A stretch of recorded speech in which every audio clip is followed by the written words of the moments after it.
Dream that keeps you up at night is the real dream you should be chasing.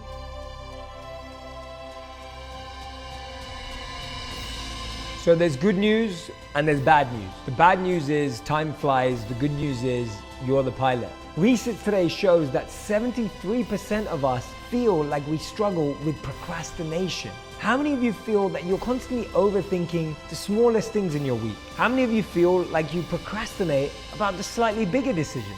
And how many of you feel that you just go off on a mental trip overanalyzing every small detail, and it can often last days, weeks, a month? The truth is, all of us struggle from procrastination. Today we're overexposed to information and data through social media at every single point. I've been studying how procrastination and overthinking is becoming such a challenge for all of us. And so I've created a free mini class on how to stop procrastinating, start doing, and making an impact. It's a super simple lesson on how you today can start understanding more about why you procrastinate and how you can improve your decision-making skills.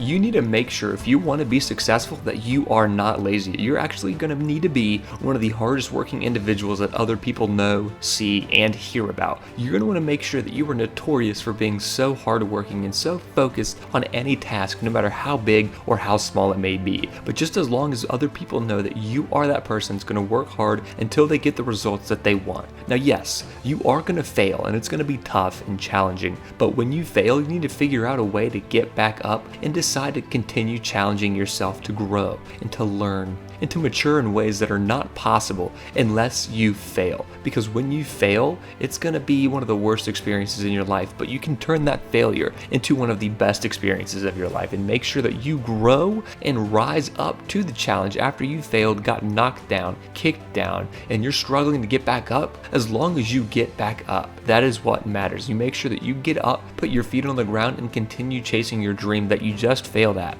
Other people are going to be blown away, not understand at all why, but it's because you worked so hard to give up. You're not giving up. You're not going to quit. If you fail, that's all right. You use that as a tool to push yourself forward, push yourself up the ladder of success, because you need to make sure that you're taking advantage of every opportunity. My biggest answer is, first of all, I empathize with anyone who's been in that situation.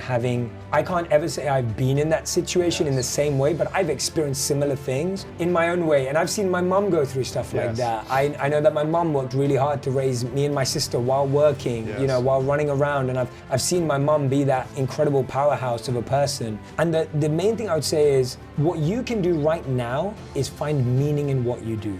Make what you do meaningful, passionate, and purposeful. You don't need to suddenly look to become an entrepreneur or start a side hustle or find some more time. Find meaning. And the way you find meaning is you genuinely stop, press pause for a second, and go, what am I living for? Like, what am I living for right now? And if you're living for your child, and if you're living to provide and put food on the table, that is a beautiful thing that we should celebrate more.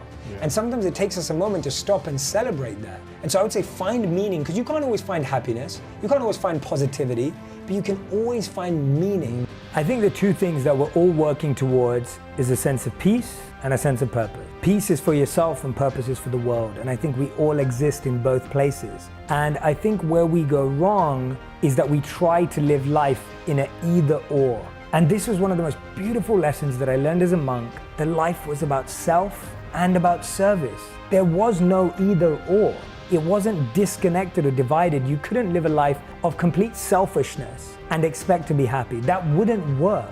Even if you look at like hedonism, if you look at it as a philosophy of life, or hedonism, however it's pronounced here, but if you look at that as a philosophy of life, which is let's just accumulate, let's just hoard, and let's just celebrate on my own, we know people and stories about people who will not be satisfied that way, to just have. You're one of them. You and Lisa, and I can say this honestly, and I said this to Lisa the other day, are two of the most generous, loving people and humble people that I know, despite all your success and incredible achievement.